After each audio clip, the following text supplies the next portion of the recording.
No veo cuando ya esté grabando. Ahí está, ¿no? Ya. Bueno, pues la clase hoy es sobre ultrasonido intravascular. Y bueno, ya me conocen todos, ¿no? Ahí está. Bueno, el contenido de la clase es una breve introducción. Hablaremos de los principios básicos del funcionamiento de la sonda de IBUS, los componentes, cómo se instala la sonda, los tipos de sondas y sus principales diferencias, cuáles son las ventajas y desventajas de cada uno de los diferentes tipos, la técnica para el uso de la sonda de IBUS, la seguridad y sus complicaciones. Interpretación de imágenes probablemente sea como en lo que más me enfoqué en esta clase. La intención pues es que aprendamos a distinguir las cosas más importantes, sobre todo en el diagnóstico, tanto por escala de grises como por algunas imágenes de procesamiento asistido. Y finalmente, a manera así muy breve, las aplicaciones diagnósticas y clínicas del iBus, que probablemente Ricardo va a ahondar más en el viernes, ya viendo la clase del consenso de imagen. Ahí está. Los objetivos de la clase, pues dar a conocer los conceptos básicos del iBus, su funcionamiento, los tipos de sondas, la preparación y el uso del dispositivo, los beneficios, riesgos y complicaciones, reconocer las diferentes patologías observadas por la sonda de iBus, dar a conocer las principales aplicaciones diagnósticas y clínicas de iBus, y algunas mediciones y cálculos que nos serán de utilidad para entender mejor la parte del consenso de imagen, ¿no? En cuanto a la introducción, pues bueno, el IBUS es el primer método de imagen intravascular. Más o menos su desarrollo empieza a partir de los 70s y aproximadamente en los 80s es cuando empiezan a funcionar ya las primeras sondas de IBUS similares a las que utilizamos actualmente. Y este surge como una alternativa a la evaluación angiográfica, debido a que pues empezaban a observar que la angiografía per se, el análisis de la angiografía per se, pues tenía muchas limitaciones, ¿no? Sobre todo que no lograba evaluar completamente todas las lesiones, bifurcaciones, el tronco coronario. Pues es difícil evaluarlo una imagen pues, plana de una estructura tridimensional, donde se puede acortar en algunas de las proyecciones o que puede estar sobrelapada con alguna otra de las arterias. Ha tenido aportaciones al entendimiento también de la fisiología y la fisiopatología coronaria, sobre todo en todo este proceso de la aterosclerosis, con algunos estudios que han seguido la evolución de estas placas a lo largo del tiempo. Ha servido también para la optimización de la angioplastía y mejorar los resultados, como vimos en los artículos del día de ayer, y ha logrado disminuir complicaciones, sobre todo la tasa de revascularización de los pacientes que son tratados con angioplastía con stent y que utilizan el IBUS como una forma de evaluar primero la angiografía, de una mejor planeación del procedimiento que se va a hacer y para que la angioplastía quede óptima, ¿no? Después de que sea realizado. Y también ha servido como un estudio que se utiliza para el seguimiento de pacientes posoperados de trasplante y ver cómo va progresando la vasculopatía, ¿no? La primera sonda de ultrasonido, como les platicaba, fue desarrollada por el Dr. Bohm en Rotterdam en el 71 y fuera básicamente una sonda de ultrasonido intracardíaco. Se encargaba más bien de evaluar las válvulas y las cavidades cardíacas. Más o menos en los años 80 es cuando empiezan a desarrollarse las primeras ondas de ultrasonido intracoronario, ya parecidas a las ondas que utilizamos actualmente, aunque con menor resolución y con un perfil de cruce mucho más limitado. Y esto permite pues el estudio de las placas aterosclerosas y facilita la angioplastía con balón. Las primeras imágenes intracoronarias fueron grabadas por Yoke en el 88 y posteriormente por Hudson, ¿no? Que son, les platicaba yo, sondas ya muy parecidas a las que utilizamos actualmente. Eh, una de las aplicaciones más importantes de la sonda de ultrasonido es la mejoría en la evaluación angiográfica. Como les platicaba, la limitación de la angiografía es que vemos imágenes 2D y que podemos observar acortamiento o sobreposición que no permite la adecuada evaluación del vaso. Una limitación importante también de la angiografía es que no observa la pared del vaso, solamente observamos como la totalidad del vaso completo, pero no es posible saber por qué pudiera haber un estrechamiento. Puede ser espasmo, puede ser una placa, o incluso puede ser remodelado positivo y puede ser una zona aneurismática y lo que vemos como estenótico pues puede ser una zona sana. No es un buen método para evaluar tampoco la aterosclerosis porque no vemos la pared del vaso. Y pues bueno, esto también es complicado a veces porque nosotros nos guiamos con diámetros de referencia de acuerdo a lo que nosotros consideramos como normal o más sano, pero no siempre es así. O sea, a veces podemos observar segmentos que consideramos normales, pero si es una enfermedad muy difusa, ese segmento puede estar también pues con bastante enfermedad. Hay bastante variación también, pues entre los diferentes observadores y entre el mismo observador cuando revisa una geografía con un tiempo de diferencia. Y habitualmente con la geografía infraestimamos la enfermedad, ¿no? El IBUS pues ha logrado una mejor caracterización, sobre todo porque puede observar la pared del vaso. Nos permite una mejor evaluación de lesiones calcificadas, de vasos tortuosos, del tronco coronario, sobre todo también de lesiones en bifurcaciones, de lesiones excéntricas. Nos permite también o nos puede dar una idea sobre cuándo es un trombo y la evaluación de las disecciones, ¿no? O el mecanismo por el cual una placa puede estar, o más bien, por qué puede estar tapada una de las arterias, ¿no? Puede ser por una disección, una placa, etcétera. Bueno, esta imagen es una imagen que nos ilustra una lesión en la descendente anterior, en su segmento medio, y pues prácticamente sería de las que nosotros reportamos como irregularidades no significativas, ¿no? Aquí la evalúan ellos por QCA, que es un método que está validado y que intenta ser un poco más objetivo que el ojímetro que utilizamos de las angiografías, y determinado por el QCA, ellos determinan que tiene una estenosis del 25%. Sin embargo, cuando se hace el análisis del IBUS en el sitio de máxima estrechez, pues lo que observamos es que la placa, que es toda esta parte amarilla, pues tiene una afectación más importante de lo que nosotros observábamos por la simple angiografía, ¿no? Vemos que el lumen del vaso, que es esta zona anaranjada, pues sí está un poco más apretado. Y bueno, de acuerdo a los cálculos que se establecen, se determina que tiene una estenosis o una carga de placa del 43%, que probablemente no sea algo que vayamos a, bueno, y una área de referencia de 4 milímetros cuadrados, probablemente no requiera tratamiento, pero si nosotros extrapolamos esta variación del 25% o del doble en una placa a lo mejor del 50%, pues puede ser la diferencia entre tratarla y no tratarla. También algo que ilustra en esta imagen es el diámetro de referencia distal, que nosotros consideramos esta parte como la más sana, ¿no? Realmente cuando la vemos aquí, pues no pareciera que tiene placa, ¿no? Un poco más cerca, no se observa placa, no se observa enfermedad, pero cuando la vemos con la imagen con IBUS, pues sí vemos que sigue enferma esa zona. Entonces, como les decía, realmente la geografía puede ser un método que subestima la enfermedad, y encontrar realmente una referencia sana es muy complicado. Entonces, esa parte nos ayuda bastante el IBUS. Nos ayuda también para la optimización de la angioplastía, mejora los resultados contra la evaluación de la angiografía sola. ¿Por qué? Porque mantiene una adecuada expansión, evita la subexpansión, que es uno de los factores que se ha asociado mucho a trombosis y a restenosis de los stents.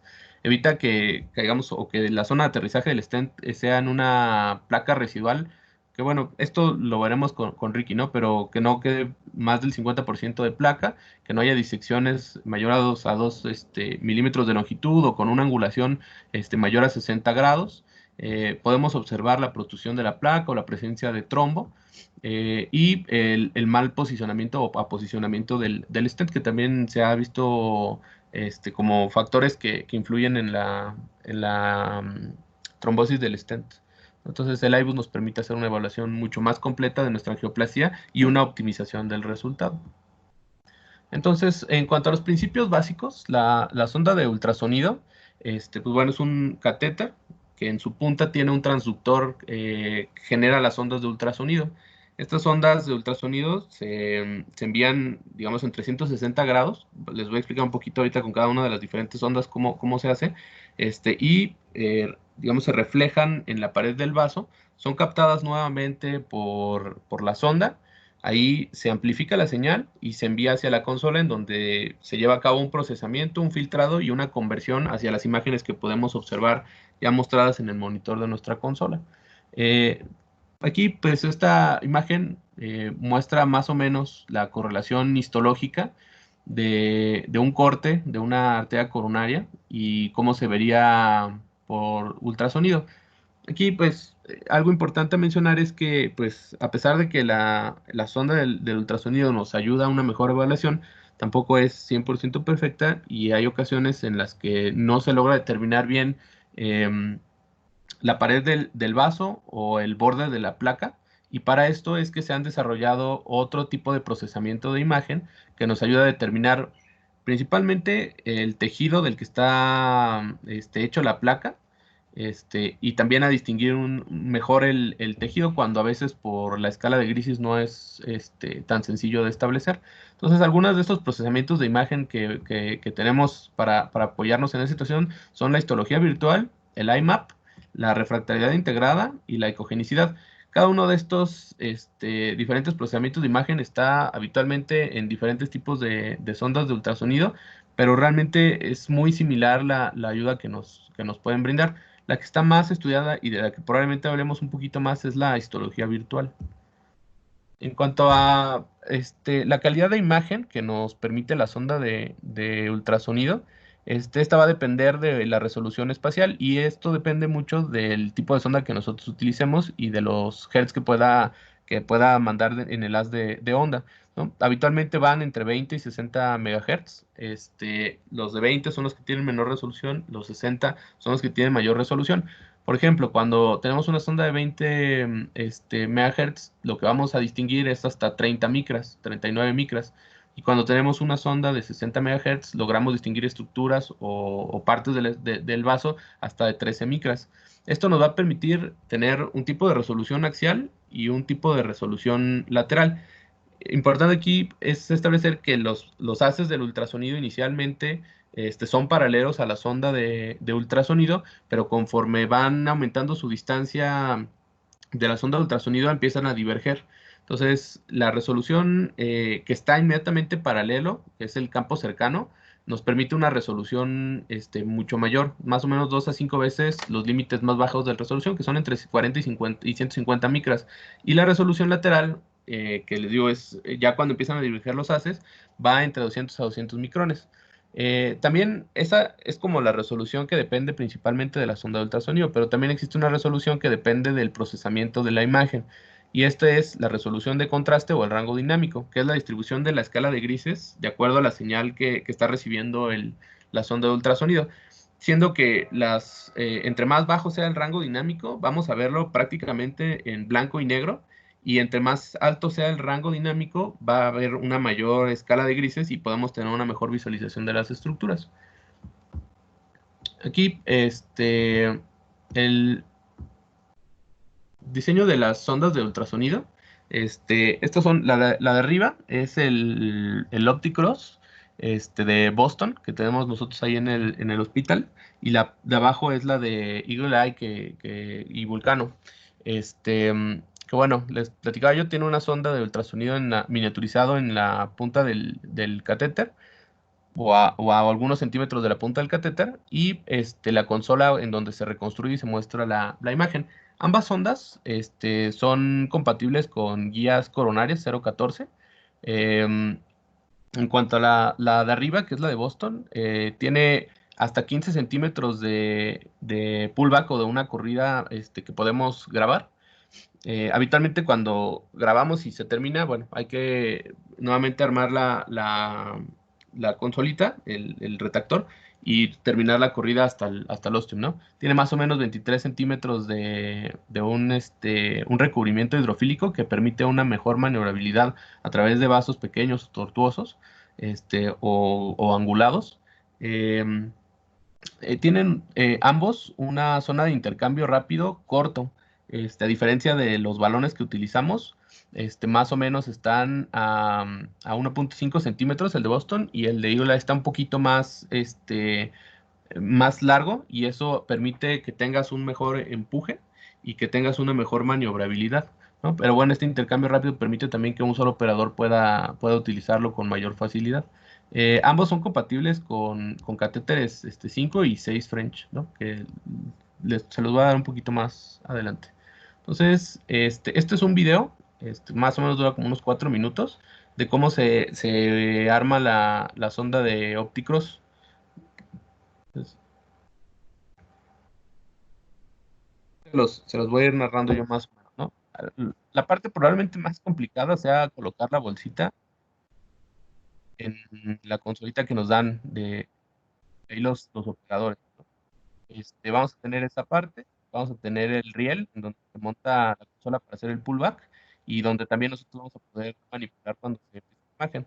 La forma más sencilla es tomar esta bolsa, desdoblar la parte de arriba, que es en donde se va a colocar ya la pequeña consola que nos van a dar, y aquí nosotros vamos a colocar nuestras manos sobre la parte de arriba y de abajo.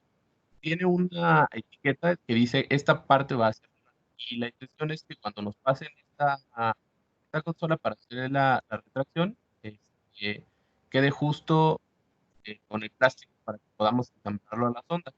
No hay forma de que se coloquen en esta parte, tiene una forma especial que solo en de una forma.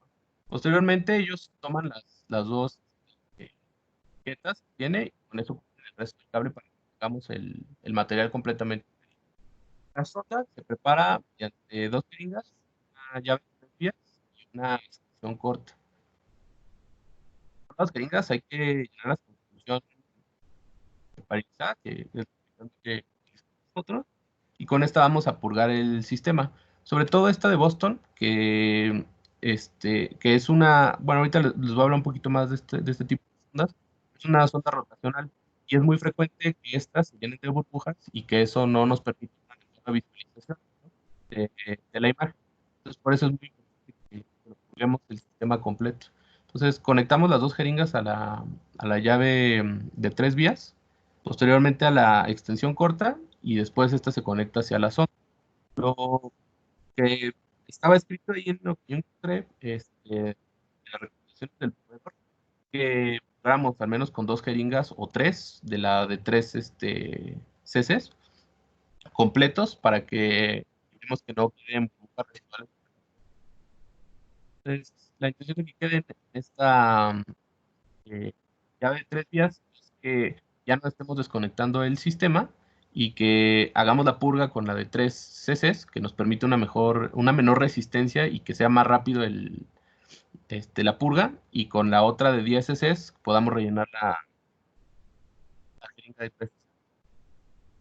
Más o menos este procedimiento se hace con unas 2 o 3 veces, ¿no? Con el agua que ya tenemos ahí en el dispositivo.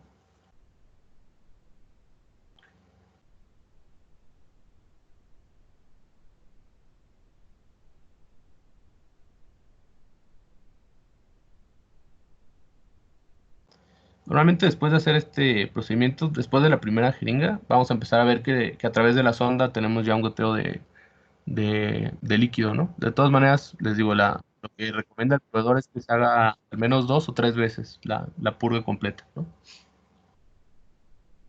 Idealmente, nosotros mantenemos la sonda siempre adentro de su protector, como caracolito, para poderlo manipular mucho más sencillo y que no tengamos riesgo de que se nos caiga, de que contaminemos algo más ahí durante el procedimiento. Entonces, la etiqueta se quita, queda ya al descubierto el lugar en donde vamos a conectar la sonda a esta pequeña consolita, que es la que se encarga de hacer la rotación del ultrasonido y hacer el pullback también. Esa es una imagen de la consola. Normalmente cuando lo conectamos, tenemos ese mensaje que dice que el catéter de ópticos ya está conectado, y con este botón, que van a apretar, nosotros obtenemos la imagen. Una vez que ponemos o que apretamos ese botoncito, vamos a obtener imagen en la consola, pero no está grabando todavía. Hasta que no empezamos el pullback, no se graba. A ver si fue más. Sí, esta parte también es importante. Eh, la sonda tiene que conectarse al riel. Tiene una marca rojita. Entonces, en la mano derecha del operador que está aquí, hay como una palanquita, se aprieta y con eso podemos mover la consola a través del riel. Lo llevamos hasta adelante y entonces ya colocamos esta marca roja sobre el riel para que haga clic. Estaría ya completo el ensamble. Y también, antes de empezar la corrida, nos dice a cuánto queremos hacer el pullback, que puede ser a 0.5 milímetros o hasta 1 milímetro por segundo, ¿no? Y nada más. La otra sonda, de Eagle Eye, que es la que utilizamos, la verdad es que el deshebrado es similar y las que no tienen un dispositivo automatizado de retracción, esas pues la verdad es que no tiene gran ciencia el armado, prácticamente sería sacarlos y conectarlos al dispositivo que nos pasan a la consola y nada más eso tampoco requieren de que se purguen. Entonces los tipos de sondas que tenemos son dos. Existen los mecánicos o los rotacionales, que son los que comúnmente utilizamos, como el de Boston. Esos tienen un transductor con un material piezoeléctrico en la punta, es único y que va a girar a más o menos 1800 revoluciones por minuto. Eso va a permitir que el haz del ultrasonido esté proyectando imágenes, digamos, en 360 grados por la rotación que le da. Esto va a estar conectado a un motor externo en la porción proximal de la sonda, que es la consolita que les estaba platicando ahorita, y que además ese permite hacer el pullback automatizado. Las frecuencias de onda van entre 60 y 60 MHz. Me parece que las que tenemos aquí en siglo XXI son de 30 y 45. Tienen un perfil de cruce de 2.6 a 3.2 French y son compatibles con catéteres guía 5 y 6 French. Normalmente nosotros utilizamos con 6 French, ¿no? Que son los catéteres guía. Es raro que nosotros hagamos, o de hecho a mí no me ha tocado que utilicemos catéteres guía 5 French, cuando estamos planeando ya hacer una angioplastía. Y bueno, este tipo de sondas tienen el inconveniente de que se va a observar siempre un artefacto de sombra por esta situación. Cuando nosotros metemos la guía coronaria, siempre se va a cruzar una parte, ¿no? Enfrente del haz del ultrasonido y siempre vamos a ver ese artefacto de sombra, no así los otros tipos de dispositivos. Estos tienen la gran ventaja de que nos dan mejor calidad de imagen, sobre todo los que tienen 45 y 60 MHz. Y los ejemplos más clásicos son el Opticross y el Revolution de Volcano. Ambos los tenemos nosotros. Este es el artefacto de la guía, ¿no? Les platicaba. Prácticamente la guía queda enfrente del ultrasonido y lo vamos a ver como una sombra reflejada en los 360 grados, ¿no? Bueno, en un ángulo de los 360 grados. El otro tipo de sonda que tenemos son los electrónicos o los de estado sólido y son sondas que a diferencia de los otros tienen 64 transductores ubicados en 360 grados y se van a activar de forma secuencial para lo mismo, poder observarlo en 360 grados. Aquí, pues, como pueden ver, la guía está por el medio, no alrededor de la sonda, y por eso no vamos a tener este efecto de la sombra de la guía coronaria. Normalmente estos transductores tienen frecuencias de 20 MHz y la ventaja es que permiten enfocar a diferentes profundidades, aunque con una menor resolución. Pueden mostrar también el flujo sanguíneo con una especie como de Doppler color. La verdad es que a mí no me ha tocado ver esa situación. Tienen perfiles de cruces similares, un poco más pequeños, de 2.9 French y son compatibles con catéteres guía también 5 y 6 French. Estos están diseñados sobre todo para utilizar catéteres guía 5 French. Tienen una zona de intercambio rápido o más largo y les platicaba, esto permite pues que sea más sencillo su maniobrabilidad y que tengan un mejor empuje con respecto a la sonda de Opticross y son especialmente diseñados o tienen la ventaja de que pueden utilizarse para las oclusiones totales crónicas, donde los vasos son muy pequeños, ¿no? Que les platicaba, tienen mejor maniobrabilidad, un poco de mejor empuje, y pues eso lleva a que tengan esa ventaja, ¿no? Sobre el otro tipo de transductor, aunque a costa de que tengan una mejor resolución. Este, el ejemplo más clásico es el Eagle Eye Platinum, igual es una sonda de Volcano. Estos catéteres no van a tener efecto por las burbujas acumuladas y no es necesario purgarlos. Como ven, está prácticamente nada más el hoyito de la guía coronaria, no tienen más lugar en donde se pueda acumular aire, entonces no es necesario purgarlos. De hecho, no hay forma de purgarlos. Entonces, comparados unos mecánicos contra los eléctricos, los mecánicos tienen mejor calidad de imagen, tienen un mejor campo de visión, tienen la parte del retiro automatizado y en cuanto a las imágenes procesadas utilizan el IMAP y el NIRS, ¿no? O el infrarrojo de campo cercano. tienen los electrónicos una mejor navegabilidad y un mejor empuje, son mejores para oclusiones totales o para vasos tortuosos, no van a tener artefacto de guía y el procesamiento de imagen más utilizado es el de histología virtual, que es el que posiblemente tenga una mayor validación con respecto a los otros. Entonces, la técnica para utilizar esta sonda, siempre tenemos que tener anticoagulación completa, ya saben, entre 70 y 100 unidades por kilo. Este, tenemos que tener idealmente seguimiento con TCA y que sea mayor a 250 segundos. Antes de pasar la sonda de ultrasonido, idealmente hay que hacer una inyección con nitroglicerina entre 100 y 200 microgramos, siempre que el paciente lo permite y que no esté chocado o hipotenso. Y esto es para evitar que haya espasmo. Muy frecuentemente al pasar la sonda de ultrasonido puede haber un espasmo coronario y incluso puede condicionar isquemia para el paciente, por eso es que siempre se administra. Las sondas mecánicas o las rotacionales siempre requieren la infusión de solución salina heparinizada para purgarlo y evitar que haya burbujas, que haya embolismos, aunque pues sería muy poco aire, pero de todas maneras evitar que haya embolismos y además evitar que eso nos condicione una mala imagen. Em, el avance de ambas guías se realiza a través de una guía coronaria 014. Siempre debe hacerse por guía fluoroscópica. Las sondas debe rastrear a partir de la lesión que nosotros vamos a evaluar, 10 milímetros más. O la otra opción es que lo pongamos después de la lesión y en un lugar en donde nosotros tengamos como de referencia. Puede ser un ramo secundario, ¿no? Si vamos a interrogar la descendente anterior proximal, por ejemplo, podemos llevarla hasta la descendente media, en donde tengamos la desembocadura 10 milímetros después de un ramo diagonal, para que nosotros podamos ubicarnos espacialmente. Antes de empezar el pullback, se recomienda hacer una retracción suave de la sonda para evitar este tipo de artefactos o de NURS, que es la distorsión de rotación no uniforme. Y esto es porque la sonda queda plegada o queda un poco tensa. Entonces, al hacer esa retracción hacia atrás, evitamos que haya alguno de los pliegues sobre la sonda y que pueda darnos esta distorsión. Les voy a poner ahorita un ejemplo más adelante de cómo se ve el NUR.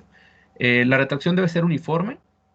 Idealmente, si tenemos uno de los automatizados, utilizarlo. Normalmente lo podemos utilizar en 0.5 a 1 milímetro, de acuerdo a lo que queramos observar. Y si hacemos una retracción manual, hay que hacerlo siempre lento y uniforme, ¿no? Para que podamos observar bien las imágenes. En cuanto a la seguridad, pues así podemos decir que es un dispositivo bastante seguro. Las complicaciones son muy poco frecuentes.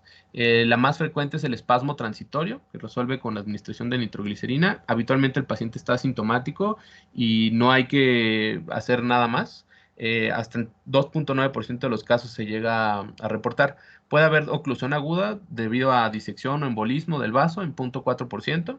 Puede haber trombosis o arritmias o espasmo refractario en menos del 0.14% de las veces. Y pues bueno, esta estadística está sacada de los primeros estudios que se hicieron de AIBUS. Actualmente con las ondas más pequeñas y con pues digamos una mejor curva de aprendizaje que tenemos ya de la sonda de ultrasonido, es mucho más raro que tengamos alguna complicación. Hay que tener especial cuidado en pacientes que vamos a someter a angioplastía y en pacientes que llegan con síndromes coronarios agudos porque son los que posiblemente tengan un mayor riesgo de tener alguna complicación. El éxito del procedimiento en el cual logramos evaluar la placa y que, bueno, si se hace una angioplastía que podamos optimizar el resultado de la misma, ronda entre los 90 y 93% de los casos. Algo importante es que nunca sobrepasen la sonda del ultrasonido más allá de la guía coronaria porque existe el riesgo de perforación del vaso. Las limitaciones de la sonda de ultrasonido es que nosotros utilizamos para su interpretación una escala de grises y que la determinación de los diferentes tejidos tienen mucha variabilidad en su interpretación, tanto inter como intraobservador. Se han reportado algunos estudios una concordancia interobservadora entre el 47 y el 88%, o sea, es bastante, ¿no? Que pues para algunos parece una cosa y para otros otra. Entonces, eso lo que intenta, o la forma de reducirlo, pues es estar utilizarlo con mayor frecuencia y estar pues muy en relación al tipo de imágenes que vamos a observar. Tiene también el riesgo de algunos artefactos como el de los lóbulos laterales, que se los voy a poner un poco más adelante, la reverberación o cuando el posicionamiento de la sonda de IBUS no es completamente perpendicular, se van a ver los vasos de forma elíptica y podemos tener una sobreestimación de las áreas. Esto les platicaba yo, se puede evitar un poco al hacer una retracción muy suave y manual antes de empezar el pullback. Las ondas electrónicas tienen este tipo de artefactos únicos que no se van a ver en el otro tipo de sondas mecánicas, y es el artefacto de anillo, de ring down, ¿no? Que vamos a ver la sonda de ultrasonido con reverberancias más adelante. Y esto es porque la sonda de ultrasonido se mueve en el lumen del vaso, hay oscilaciones pequeñas del transductor. Y también, si hacemos esa retracción pequeña antes de empezar el pullback, tensamos un poquito más la sonda de ultrasonido y evitamos que esté oscilando en el vaso y evitamos este tipo de artefactos. Esta es el artefacto del NURD que les platicaba. Lo vamos a ver así, como una fricción. Bueno, está dado por una fricción de la sonda en el tejido. Les decía yo, si tensamos con ese pequeño jaloncito suave antes de empezar la retracción, evitamos que haya este tipo de imágenes. También hay que verificar que todo el dispositivo esté bien conectado, porque si no podemos ver este tipo de artefacto. Y la forma de distinguirlo es que vamos a ver como una imagen en cebolla, le llaman, o con múltiples capas, ¿no? Entonces, siempre que tengamos esta situación, hay que hacer una pequeña retracción y verificar que todos los cables de la sonda estén bien conectados. De las ondas mecánicas ya vimos el artefacto de guía, que es otro que vemos clásicamente, ¿no? Es este de aquí. Vemos aquí cómo se atraviesa la guía coronaria, en la parte de abajo.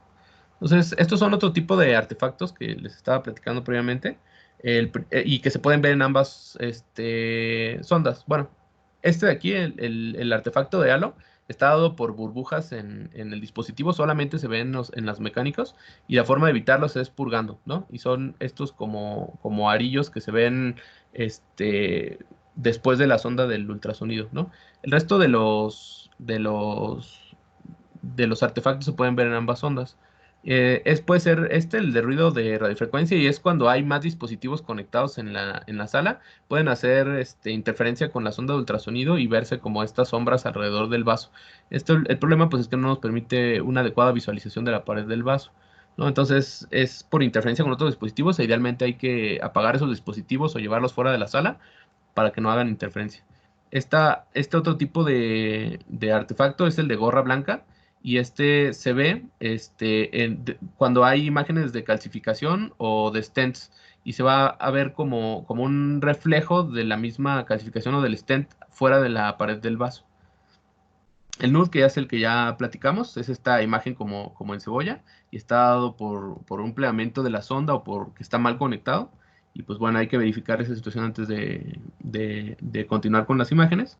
Y el artefacto de acordeón o de arruga, es un pliegue del vaso por la sonda de ultrasonido. A veces los vasos tienen cierta angulación, y cuando nosotros avanzamos la sonda de ultrasonido, como es un poco más rígida que la guía coronaria, puede de cierta forma enderezar un poquito el vaso o plegarlo más adelante y condicionar esta imagen de acordeón o de pliegue del vaso, ¿no? Entonces, en cuanto a la interpretación de las imágenes, lo básico y lo que tenemos que tener muy claro es que idealmente tendríamos que ver esta imagen de tres capas del vaso, ¿no? Vemos la sonda del ultrasonido, después el lumen del vaso, después es la capa íntima, que es donde generalmente se deposita la placa aterosclerosa. Esta imagen negra que vemos aquí, o hipoecoica, es la media, que idealmente la tenemos que identificar bien, porque este es el sitio en donde nosotros vamos a medir las lesiones, y más allá de esa línea, vamos a ver una línea hiperecoica, que es la adventicia. Idealmente tendríamos que tener este tipo de imágenes para tener una mejor interpretación de lo que estamos viendo en la imagen. Entonces, en la pared del vaso son tres capas, las que ya les platiqué, que es la íntima, la media y la adventicia, y se va a ver así como una línea brillante, oscura y brillante. La capa media refleja menos las ondas de ultrasonido, y por eso se ve hipoecoica, debido a que tiene una composición con menor cantidad de colágeno y elastina. Y al revés, pues la capa adventicia, que es la que tiene más componente de colágeno y elastina, pues es la que será más hiperecoica. La medición de los diámetros de la capa va a incluir la media. Siempre va de media a media, ¿no? Los diámetros y para la medición de las placas. ¿Por qué esta capa? Porque es la más fácil de identificar los bordes.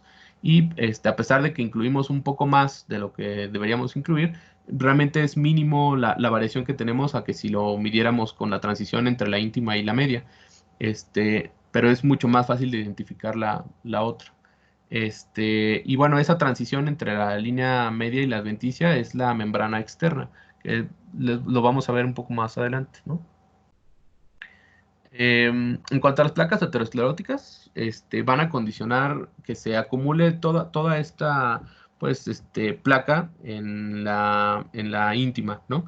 Y vamos a ver también que la media se adelgaza, pero a pesar de eso es un poco más fácil identificar la transición entre la media y la adventicia que entre la íntima y la media, ¿no? Por eso es que tomamos el borde de la media. Normalmente la composición de las placas es heterogénea, pero va a depender de su composición. Pueden ser placas fibrosas, pueden ser placas lipídicas, pueden ser placas calcificadas. Entonces, bueno, eso lo iremos viendo de acuerdo a las densidades de las escalas de grises, aunque también para eso es que están diseñadas las imágenes de procesamiento, ¿no? Porque la escala de grises no siempre nos permite identificar de manera adecuada la composición del tejido. A veces es incluso difícil de diferenciar entre una placa y un trombo. También mucho depende del contexto del paciente, pero si podemos apoyarnos del procesamiento de imagen, pues será mucho más sencillo identificar los tipos de tejido. Hay también una forma o otro tipo de imágenes que podemos utilizar para nuestros procedimientos y son las imágenes longitudinales cuando hacemos una corrida automatizada. Entonces, mientras nosotros estamos haciendo la corrida, tenemos esta imagen longitudinal de nuestro vaso y pues nos puede permitir observar de dónde a dónde se encuentra la lesión y podemos con eso pues estimar más o menos un diámetro de nuestro stent, perdón, una longitud de nuestro stent y de acuerdo a las imágenes eh, transversales podemos nosotros identificar el diámetro. También una forma o algo que tenemos que aprender a identificar mientras estamos analizando nuestras imágenes de ultrasonido es intentar hacer una orientación de la imagen, identificar el vaso en el que estamos interrogando y más o menos a qué nivel estamos. Entonces, si nosotros hacemos una corrida en la descendente anterior, podemos identificar qué es la descendente anterior debido a que podemos ver el pericardio, que son estas líneas hiperecoicas que están por fuera de la pared del vaso. Son capas brillantes, gruesas y con múltiples reverberaciones radiales. Es una línea hiperecoica, pero se ven pequeñas líneas que continúan después de esta. Eh, es importante también identificar el pericardio porque podemos saber así cuáles son los ramos septales y cuáles son los diagonales. Normalmente los ramos diagonales irán a 90 grados del pericardio y los ramos septales van hacia el miocardio, que lo vamos a ver en contraposición al pericardio, como una imagen hipoecoica y homogénea, ¿no? Esto lo vemos aquí. Las venas cardíacas también las podemos identificar en la descendente anterior distal y se observa como uno o dos ramos laterales, ¿no? Son esta de aquí y esta de acá. Entonces, con eso podemos identificar que estamos en la descendente distal, ¿no? Podemos identificar que si el pericardio está hacia acá, los ramos diagonales deberían emerger hacia este sitio y que los ramos septales irán hacia el miocardio. Y cuando nosotros estamos en la descendente anterior proximal, podemos observar el seno transverso, ¿no? No siempre va a estar abajo de nuestro ultrasonido. Puede estar en alguna otra localización, pero es esta imagen anecoica adyacente a la descendente proximal. En la coronaria derecha, una imagen característica es esta de arco o de herradura, ¿no? Alrededor del vaso, y esto está dado por las venas ventriculares. Normalmente las vamos a ver en la coronaria derecha media y en la coronaria derecha proximal, no en la distal, ¿no? Pero podemos identificar con esta imagen de aquí que estamos en la coronaria derecha. Y la circunfleja la podemos identificar debido a que corre superior a la gran vena cardíaca, que es esta imagen hipoecoica que vemos aquí. También nos ayuda a identificar los ramos que van saliendo de la circunfleja, sino que los ramos auriculares van a ir dirigidos hacia esta estructura y los ramos obtusos marginales irán en contraposición. Entonces, en cuanto a la evaluación cuantitativa de nuestras imágenes, las imágenes del IBUS siempre van a tener estas líneas, esta gradilla que nos puede ayudar a identificar o tener una idea de los diámetros que estamos observando en tiempo real durante toda la corrida. Y también en imágenes posteriores a que terminó la corrida para hacer el análisis. Entonces, en esta consola, pues nos vamos a poder medir diámetros, áreas, los segmentos de referencia, que son los cortes transversales con la menor cantidad de placa que podemos identificar en el IBUS, y que son después de que termina la placa hasta 10 milímetros después y que no tenga cruce con algún ramo secundario. Eso es lo que tenemos que buscar para identificar un buen segmento donde podamos utilizarlo como referencia. Como les había platicado, siempre se va a medir de borde externo de la media a borde externo de la media, que es la transición donde se ubica la membrana elástica externa. Los sitios de máxima estrechez es en donde encontramos la mayor carga de placa. Ahí pues lo más importante será medir las áreas, ¿no? Y que esto pues puede ayudarnos a identificar cuando una placa puede ser significativa. Igual lo vamos a ver un poquito más adelante y seguramente con Ricardo el viernes. Y una vez que hicimos la angioplastia, podemos medir también nuestra expansión del stent, ¿no? De acuerdo al área luminar del stent y los diámetros de referencia para identificar cuando está con subexpansión para lograr una expansión adecuada. Entonces, en cuanto al uso de la consola, bueno, aquí tenemos ya nuestra imagen longitudinal, y nosotros puede ser tienen normalmente como una ruedita, como mouse, con el cual podemos mover las imágenes. Podemos tomar también aquí abajo, aparece como una pestañita, la podemos tomar con ese mouse haciendo clic y arrastrarla hacia la derecha o hacia la izquierda y bueno, iremos hacia proximal y distal de nuestro vaso para poder hacer un análisis adecuado. O incluso algunas de las consolas tienen un tecladito abajo y con las flechitas podemos moverlo para frame por frame para que sea más específico. Así es como tenemos nuestro procesamiento de imagen. Una vez que termina el pullback, aparece este menú y con podemos medir o trazar nosotros nuestros diámetros y áreas. Aquí pues también es importante mencionar que cuando medimos los diámetros no tiene que ser o pasar a través de la sonda del ultrasonido porque no siempre está en el centro del vaso. Entonces tenemos que hacerlo lo más cercano al centro del lumen del vaso, ¿no? Normalmente esto se evita porque lo que trazamos son las áreas y solito nos traza los diámetros. La forma en la que trazamos las áreas puede ser, perdón, me voy a regresar, puede ser con este botoncito de área y viene un botoncito de Trace Assist y con eso nos marca los diámetros que encuentra la computadora y podemos corregirlos tomando el bordecito con el mouse y arrastrarlo hacia donde nosotros creemos que está la placa. Aquí pues es solamente una imagen que ilustra cómo lo movemos, no quiere decir que la pared del vaso esté hasta acá afuera, solamente es una forma en la que ilustré cómo se puede mover, ¿no? Hacemos clic sobre la línea y lo arrastramos hasta donde vemos nuestra pared del vaso. La línea interna pues nos va a dar el lumen de la placa. Y una vez que trazamos nuestros diámetros, bueno, me iré a esta que es un poquito más cercana a la realidad, nos va a dar las áreas de luminal, el área del vaso completo y los diámetros, ¿no?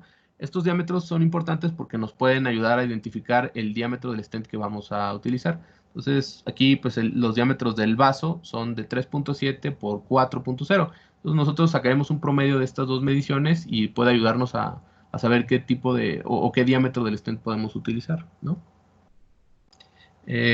También, bueno, un poquito más adelante les voy a dar las fórmulas, pero nos estima el porcentaje de placa, ¿no? Que lo representa aquí abajo de la consola. Estos son el área luminal y los diámetros, ¿no? Ya les había explicado esa parte. Estas son imágenes que puse cuando nosotros queremos trazar las áreas, hay que picar este botoncito y vamos nosotros con nuestro ratón dando clic en donde vemos la pared de nuestro vaso hasta que formamos el lumen completo. Una vez que terminamos, la máquina en automático cierra por completo el círculo y nos da las áreas y los diámetros. Les decía yo que normalmente cuando hacemos esta área, pues nos da los diámetros. Es raro que midamos los diámetros solos, pero lo importante es que sepan que no tiene que pasar por el centro de la sonda, sino más bien el centro del lumen del vaso, ¿no? Aquí pues un esquema muy pequeño para ilustrar el área luminal, el área completo del vaso, el porcentaje de la placa y que debe medirse siempre de membrana externa o hasta la capa media externa y a capa media externa. Nada más, en cuanto a los cálculos, el área transversal de la placa se va a calcular con el área transversal de la membrana elástica menos el área transversal del lumen del vaso. Creo que es un poquito más sencillo ahorita con esta imagen. Pero bueno, les voy a dejar aquí las fórmulas para que las tengan ustedes y cuando analicen una imagen de IBUS ahí en el hospital, pues tengan las fórmulas y puedan hacer el análisis completo, aunque muchos de estos cálculos te los da la consola. Pero bueno, que sepan de dónde sale cada uno de estos cálculos. Cuando calculamos la hiperplasia no intimal, lo que vamos a utilizar es el área transversal del stent menos el área transversal del lumen del vaso. Solamente es una resta, no es una relación. Y con eso podemos identificar qué tanto tiene de hiperplasia, ¿no? Siendo que el 50 o 50 por ciento del vaso, pues sería para hiperplasia y más allá sería ya restenosis. El porcentaje de placa se va a calcular con el área transversal de la placa dividido entre el área transversal del lumen del vaso completo. Con eso obtenemos esa relación. Este, Estos de aquí, bueno, son algunas de las fórmulas que veremos con Ricardo el viernes y es sobre la optimización de la angioplastia. Entonces, para obtener una expansión adecuada del stent o evitar una subexpansión, lo que vamos a buscar es que tenga una expansión relativa del stent por arriba del 80%. Y esto se va a calcular con un área transversal mínima del stent dividido entre un área de referencia, que puede ser promedio, tanto la proximal o la distal, o puede ser la proximal o la distal, o el área de referencia máxima. La que está en el consenso es la promedio y es pues un promedio, una suma y con división entre dos de la referencia proximal y la distal. Y eso, bueno, dividido entre el área mínima del stent, nos va a dar una relación. Si es mayor al 80%, podemos considerar que el stent no está subexpandido y que los resultados de nuestra angioplastia serán mejores.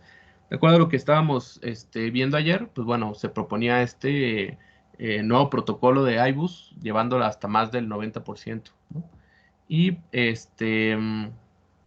la expansión absoluta del stent, que es un área, idealmente debería ser mayor de 5 en la circunfleja, mayor de 6 en la descendente proximal, mayor a 7 en el tronco distal y mayor a 8 en el tronco proximal, ¿no? Y esto pues solamente es la medición del área a nivel del stent. Y bueno, me parece que Omar ayer con sus esquemas lo dejó muy claro, ¿no? En el sitio donde el stent pues tendría el diámetro más pequeño, ¿no? Para el tronco distal, pues sería justo después de la carina, para la descendente proximal, antes de la carina, para la circunfleja proximal, igual antes de la carina, y bueno, del tronco, pues prácticamente casi en el ostium, ¿no?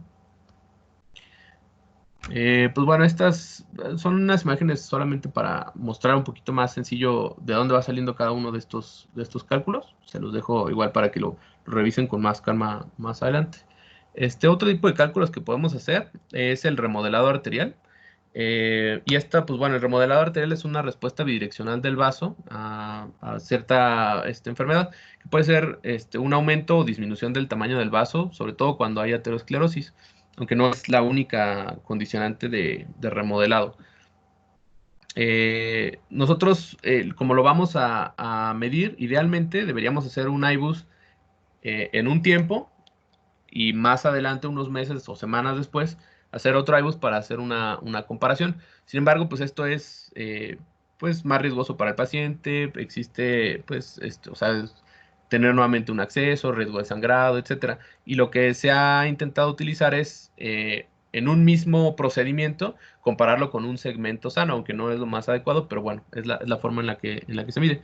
Entonces, aquí está una mejor imagen, ¿no? Lo que vamos a medir es nuestra área luminal, nuestra referencia proximal. Y vamos a hacer esta división del el diámetro luminal donde está la placa y entre el diámetro que tenemos de referencia. Si es menor a 0,95, de acuerdo a lo que dice PCR, se puede considerar que es un remodelado negativo.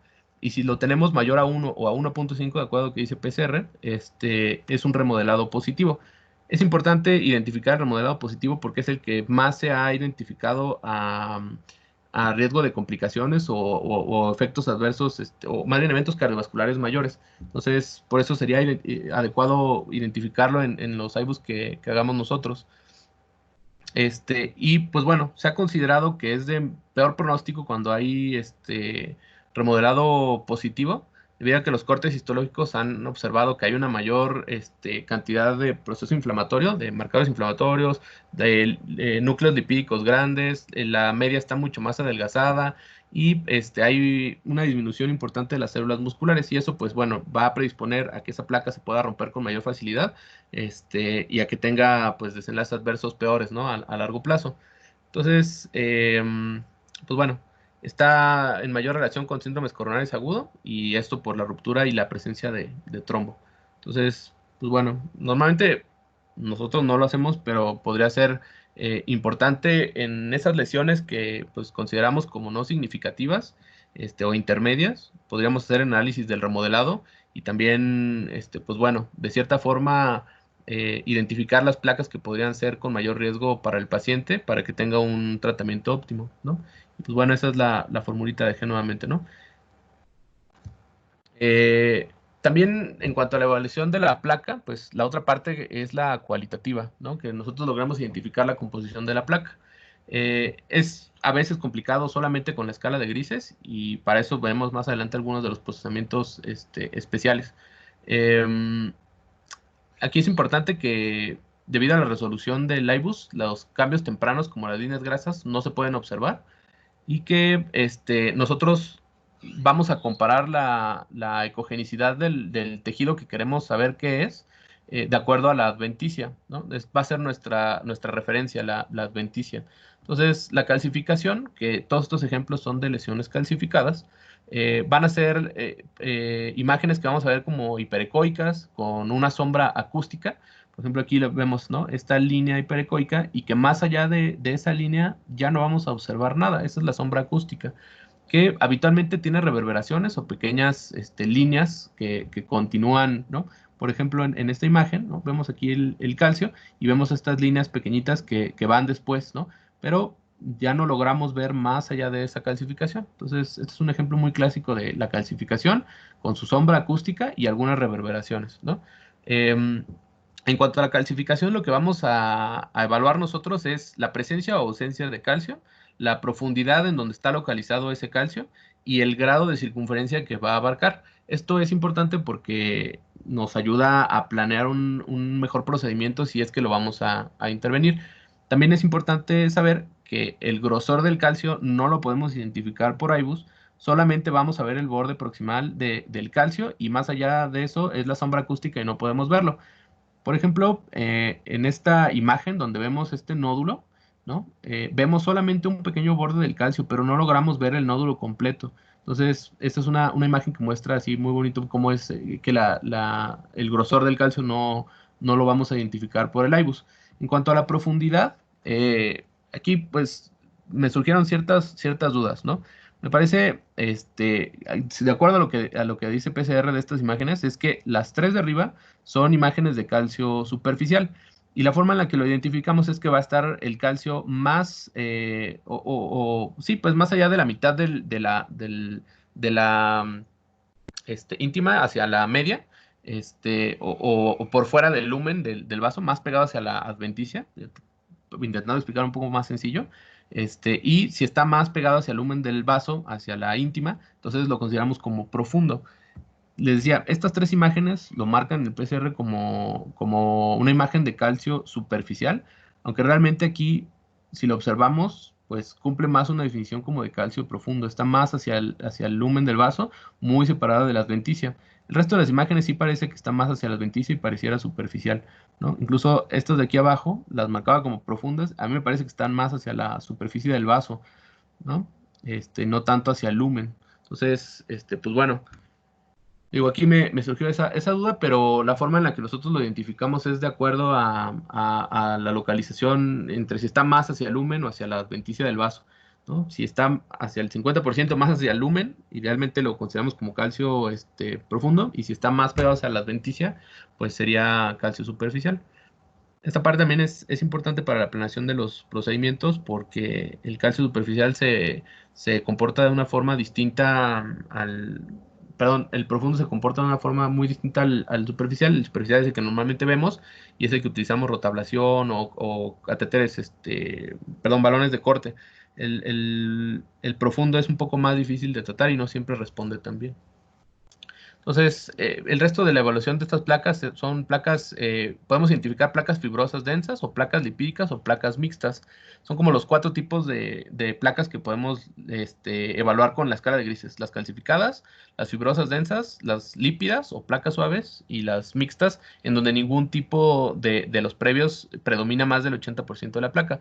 Las placas fibrosas son placas que vamos a ver como isoecoicas o hiperecoicas y que son isoecoicas con respecto a la adventicia, ¿no? O sea, más o menos se van a ver similares a la adventicia. Pueden tener también sombra acústica parcial, no tanto como el calcio, y se ven muy frecuentemente cuando hay remodelado negativo. Las placas lipídicas o las placas suaves son capas isoecoicas o hipoecoicas con respecto a la adventicia, y habitualmente se ven con más frecuencia en los remodelados positivos. Entonces, estas son imágenes para ilustrarlas. Aquí pensaba preguntarles a los R1, pero bueno, voy a abstenerme de las preguntas, por tiempos y eso, ¿no? Pero bueno, la que vemos aquí en la imagen A es una placa lipídica, ¿no? Es toda esta zona de aquí.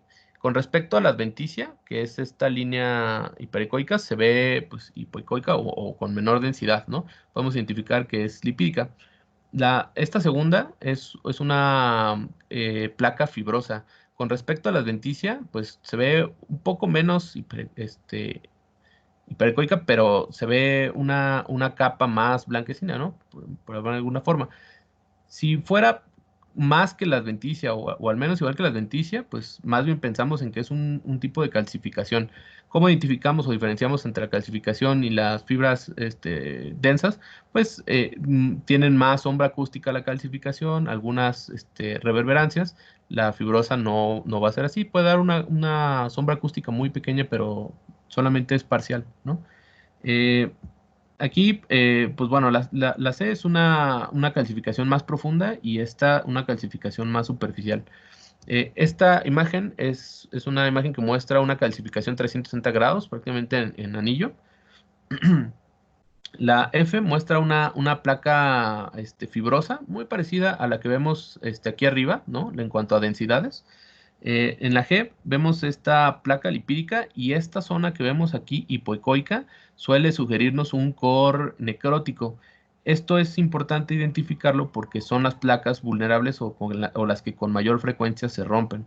Si vemos esta imagen, normalmente son placas lipídicas que se ven mucho en remodelados positivos, y que tienen o llegan a tener este core necrótico, que son muy susceptibles de ruptura y de condicionantes de síndromes coronarios agudos. Esta imagen es una imagen que nos muestra una placa fibrosa ulcerada, ¿no? Aquí vemos cómo está rota la capa y forma esa pequeña como cavidad, ¿no? Hacia a la pared del vaso y pues bueno, podemos identificar que está rota, ¿no? No, se rompe la continuidad de esta línea, ¿no? Que es esto aquí, y aquí es donde está rota la placa, ¿no? La escala de grises, como les decía, tiene una visión limitada, sobre todo en la composición de los tejidos. Puede identificar 3 categorías de acuerdo a lo hipoecoico, hiperecoico y la calcificación. Lo hipoecoica más bien son placas suaves, altas en lípidos. Las hiperecoicas son placas fibrosas, la calcificación, y las no determinadas o mixtas, en donde no hay más del 80% de alguna de estas. Estas son imágenes que prácticamente muestran lo mismo que veíamos en las imágenes anteriores, solamente para que pues quede claro, ¿no? Que Las más hiperecoicas son las calcificadas, su sombra acústica, algunas reverberaciones. Las fibrosas son placas que ven isecoicas respecto a la adventicia. Habitualmente son heterogéneas. Pueden llegar a tener sombra acústica, este no es el caso, no se ve la sombra acústica. Y las placas suaves, ¿no? Que son hipoecoicas con respecto a la adventicia. Generalmente son más homogéneas y en algunas podemos identificar remodelado positivo y el core necrótico, ¿no? Y estas son las de alto riesgo para que tengan desenlaces adversos. Em, Bien, el análisis por radiofrecuencia o el NIRS, es un análisis basado en infrarrojo sobre las placas, en supraposición con las imágenes del ultrasonido. Esto va a dar imágenes a color o mapas de acuerdo al tejido que vemos. Tiene una buena correlación con la histología, cuando se hacen estos análisis. Y combinados con las imágenes longitudinales del iBus nos puede dar imágenes 3D. Tiene ciertas limitaciones y es que tiene una resolución espacial muy limitada y no diferencia entre trombo, sangre o hiperplasia, ¿no? Generalmente nos va a identificar más la calcificación y las placas fibrosas. La histología virtual es un análisis de procesamiento que utiliza la sonda de Volcano. Es un análisis de radiofrecuencia espectral y que nos va a identificar 4 tipos de tejidos diferentes: la fibrosa, la necrosis, la calcificación y las placas fibrolipídicas, ¿no? Que es esta imagen de aquí del centro. El IMAP, que es el que utiliza Boston Scientific, nos va a dar también 4 tejidos diferentes. Son las fibrosas, necróticas, las lipídicas y las calcificadas. Es esta aquí. Y la de retrodispersión integrada, que nos va a dar la calcificación, la fibrosis densa y la lipídica, ¿no? Y bueno, de acuerdo a esto, podemos identificar placas que serían más vulnerables de romperse cuando tienen una alta cantidad de lípidos y que podemos identificar un core necrótico. En cuanto al NIRS, es una espectroscopía intravascular. Está basado de acuerdo a la composición química del tejido que estamos observando. El dispositivo se llama infrared y es una modalidad de imagen dual con IBUS y el infrarrojo. Nos va a dar, como les platicaba, un mapa o un halo alrededor del IBUS, y nos va a identificar sobre todo las placas lipídicas. Entonces, entre más amarillo lo veamos, quiere decir que más lípidos hay. Y entre más rojo lo veamos, quiere decir que menos lípido hay, ¿no? Entonces, ¿por qué las placas lipídicas? ¿Por qué lograr identificarlas? Porque les digo, son las que tienen mayor desenlaces adversos, porque son las más susceptibles de romperse. Entonces, cuando lo combinamos con la corrida longitudinal, podemos obtener este mapa en el que vemos altas cargas lipídicas, estas zonas amarillas, y se pueden hacer reconstrucciones 3D. ¿Qué más hablar de Pues nada, que es prácticamente igual que una sonda de IBUS, pero está equipado también con esta sonda de luz infrarroja, ¿no? Antes de la sonda del ultrasonido, y ya el procesamiento hace que se ponga una encima de la otra. De las aplicaciones diagnósticas y bueno, la parte final ya de la clase, sería pues identificar algunas imágenes muy específicas, ¿no? Por ejemplo, la disección coronaria. Esta lo vamos a ver como una fisura o separación de la íntima o de una placa. Entonces lo vamos a ver como esta pérdida de continuidad de esta línea y como una cavidad que se forma con la ruptura, ¿no? Esta úlcera. Podemos caracterizarla de acuerdo a su profundidad, si solo se está rota la íntima, si se rompe también la media, que bueno, en este caso no es así, o hasta la adventicia, y de acuerdo a su extensión longitudinal y circunferencial. Aquí esta es una placa que se rompe con mayor profundidad, prácticamente llega hasta la adventicia, ¿no? Y esta también, y vemos, ¿no?, esta ruptura de la continuidad de la íntima y que se forma esta pequeña cavidad, ¿no? El hematoma intramural es un acúmulo agudo de sangre, que se lleva a cabo en la capa media y que puede desplazar o separar la membrana elástica interna de la externa, que es la transición que existe entre la media y la adventicia y la media y la íntima.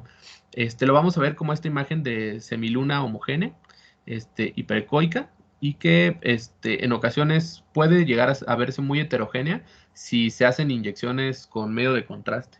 Entonces, cuando tengamos idealmente un hematoma intramural o una disección, intenten hacer las menores inyecciones para evitar mayor complicación.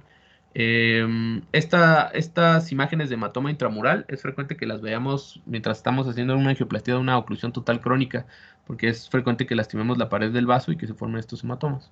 El hematoma extramural es un cúmulo agudo de sangre, pero en la parte externa del vaso, ¿no? Aquí vemos la membrana externa, la adventicia, y por fuera del vaso es que vemos este cúmulo. Se va a ver como esa zona hipoecoica o anecoica de forma irregular, que forma, pues, en ocasiones esta imagen de semiluna también, y que también es frecuente que la veamos en angioplastías de oclusiones totales crónicas o cuando utilizamos aterectomía rotacional, es cuando frecuentemente se llega a perforar alguno de los vasos. Los aneurismas son dilataciones coronarias en donde observamos un área luminal máxima 50% mayor al de referencia. Esta es la definición que utilizamos por IBUS. Muy frecuentemente se ve asociado al remodelado positivo y es una exageración de este remodelado. Se puede ver en enfermedades como la aterosclerosis, un aposicionamiento incompleto o fractura del stent puede favorecer que se formen aneurismas, una hipersensibilidad al polímero de los stents liberadores de fármaco, enfermedades como Kawasaki o cuando hay aneurismas micóticos, sobre todo cuando está en relación el Staph aureus, ¿no? O hay una infección por Staph aureus. Entonces, esta imagen nos ilustra la A, pues digamos que sería como nuestro diámetro de referencia proximal, donde vemos bastante carga de placa. La B, que es donde vemos la zona aneurismática, y la zona C, que sería nuestra referencia distal. Vemos como, pues, aquí es muy notorio que es al menos más del 50% del tamaño del vaso, ¿no? Y bueno, esa sería la definición del aneurisma. El trombo, lo vamos a ver como una masa intraluminal en capas lobulada o pediculada. Generalmente cuando es agudo lo vemos más ecodenso y heterogéneo, y cuando es crónico lo vemos como algo hipoecoico. También aquí me gustaría comentarles que es difícil distinguir entre trombo y placa o protrusión de la placa, ¿no? Aquí ya se había colocado el stent y bueno, nos muestra una imagen de trombo, pero esto también puede ser protrusión de placa y es difícil distinguirlo, al menos por IBUS. Los puentes musculares son anormalidades congénitas frecuentes. Normalmente las vemos con mayor frecuencia en la descendente anterior, que tiene un espectro de la enfermedad que va desde pacientes asintomáticos y que son hallazgos en las angiografías, hasta pacientes que pueden tener angina, arritmias o infartos cuando son las compresiones bastante importantes. Pueden condicionar también aterosclerosis acelerada y puede ser el condicionante de que puedan tener infartos esos pacientes. Angiográficamente puede haber un subdiagnóstico y solo lo vemos cuando hay una compresión bastante marcada de ese segmento del vaso, pero en pacientes que tienen puentes con una compresión muy limitada, puede ser que no los veamos y el IBUS puede servirnos para integrar este diagnóstico. La forma en la que lo vemos es con este halo o banda ecolucente alrededor del vaso y la compresión sistólica si hacemos nuestra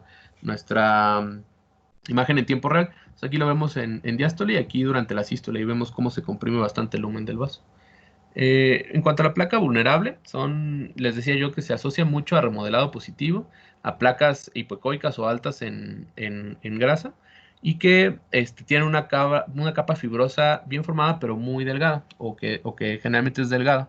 Lo vamos a ver con atenuaciones del ultrasonido que nos indica que hay lípidos y que generalmente no hay presencia de calcio.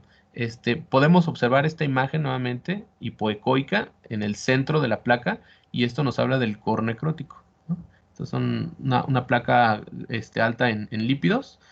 Vemos aquí nuestra capa fibrosa delgada e incluso una ruptura, ¿no?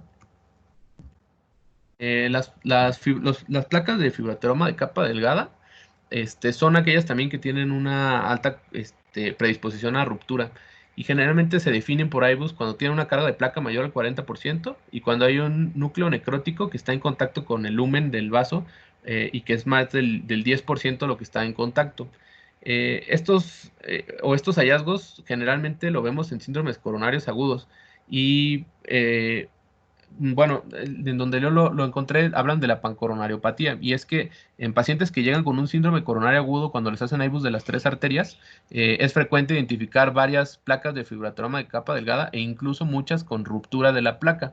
No siempre van a tener o van a condicionar infartos, depende también del grado de estenosis que tengan sobre el vaso. y incluso la mayoría de ellas pueden tener resolución con tratamiento médico sin condicionar síntomas y sin que más adelante puedan llegar a tener síndromes coronarios. Es importante mencionar que el 60% de las placas vulnerables cumplían estos criterios para un fibroateroma de capa delgada, y que en el estudio Prospect se vio que tiene predicción para desenlaces adversos. Ellos lo que identificaron es que a 3 años el 18% de los pacientes que tenían imágenes de fibroateroma de capa delgada presentaron algún evento cardiovascular mayor versus el 1% que sí tuvo MACE, pero que no tenían este tipo de imágenes. También se dieron cuenta de que no todos se presentan con infartos. De hecho, entre el 1 y 2% de este 18% tuvieron infartos. La mayoría de ellos se presentó como anginas inestables o como un empeoramiento de la angina que ya estaban teniendo. En ese estudio lo que utilizaron fue para definir el fibroateroma de capa delgada como un área luminal mínima menor a 4, una carga de placa mayor al 70%, y que la histología virtual determinó que tenían un fibroateroma de placa delgada con la identificación de un core necrótico. La ruptura de placa, bueno, lo vimos un poquito previamente y es esta imagen de pérdida de solución de la continuidad de esta capa y la imagen de una cavidad o de ulceración. Les platicaba yo que en síndromes coronarios agudos es frecuente verlo como pancoronariopatía. En otras arterias no responsables del infarto puede haber rupturas de placa. No siempre condicionan infartos, pero sí es parte del espectro de la progresión de la aterosclerosis con rupturas de placa y mayor estenosis. Y más adelante se vuelve a romper y condiciona más estenosis hasta que eventualmente puede condicionar un infarto. El 50% de ellas se curan con tratamiento médico y no aumenta la estenosis, y casi el 30% tiene una curación completa. Habitualmente se ven con mayor frecuencia en infartos agudos, anginas inestables y pocas veces en anginas crónicas. La mayoría de las que se han identificado se ven en la descendente anterior con respecto a la corona derecha y la circunfleja. Otra aplicación clínica del IBUS es la evaluación de lesiones intermedias, que son aquellas definidas entre el 30 y 70%. De acuerdo a la AJA es una indicación 2AC y de acuerdo a la ESC es 2B para el tronco coronario, solamente para el tronco coronario.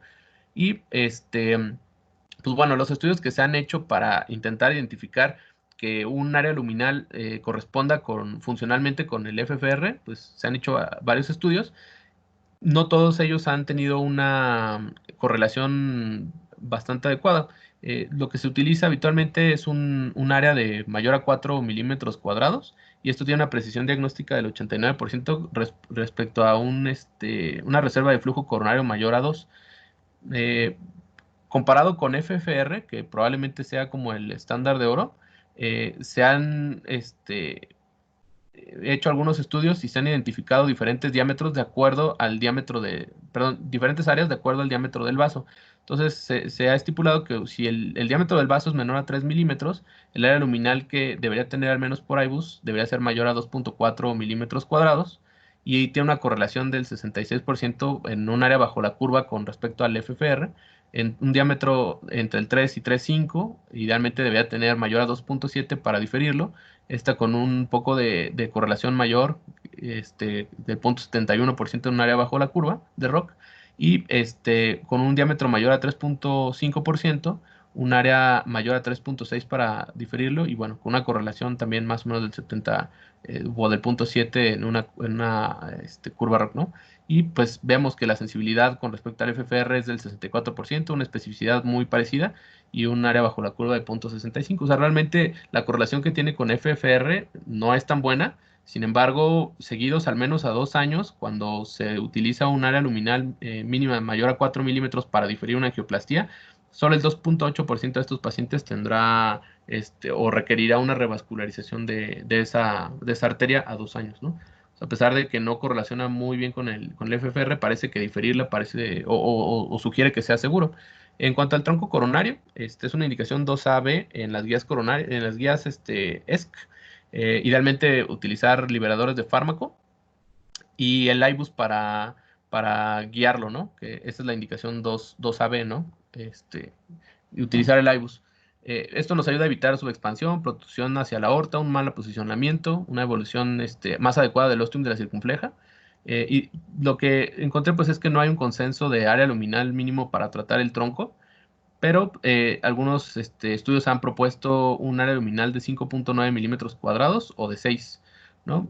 Como este estudio, el litro, y pues los desenlaces han sido buenos, ¿no? 94% de los pacientes que tenían un área luminal mayor a 6 y que no se les hizo angioplastía no tuvieron MACE a 2 años, ¿no? Solamente algunos. Em, de la evaluación del tronco, bueno, solamente dejé aquí lo de las guías ESC, que para considerar el IBUS es 2A con nivel de evidencia B. El estudio Main Compare también es otro estudio que evaluó la revascularización electiva con liberadores de fármaco guiado por IBUS. Y pues lo que encontró es que tenía una reducción de la mortalidad a largo plazo. Que bueno, ahora con estudios más modernos como los que vimos ayer, parece que lo que disminuye es más el riesgo de revascularizaciones repetidas, más que mortalidad, ¿no? Y que aún pues no está establecido bien si son mejores los diámetros absolutos del stent o las áreas con respecto a los diámetros de referencia, ¿no? Apenas está como buscando un protocolo más adecuado. La evaluación de lesiones sociales y bifurcaciones es mucho más sencilla con el IBUS. No siempre por angiografía es tan sencillo evaluarlas y además una vez que ya se trató es mucho mejor verlo guiado por ultrasonido si hubo pinzamiento del ostium de la arteria o si hay alguna disección que esté condicionando la limitación del flujo. Nos puede ayudar a una mejor planeación de la angioplastía para saber si uno o dos stents. A veces por angiografía simple no logramos ver que hay una placa más de 10 milímetros en el ramo secundario, por el IBUS podemos evaluarlo mejor. Entonces, pues idealmente utilizarlo cuando sea posible.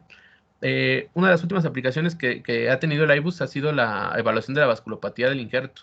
Los pacientes que son trasplantados, muchos de ellos pueden tener o pueden fallecer de infarto, ¿no? Y secundaria a la vasculopatía del injerto, sobre todo después del primer año.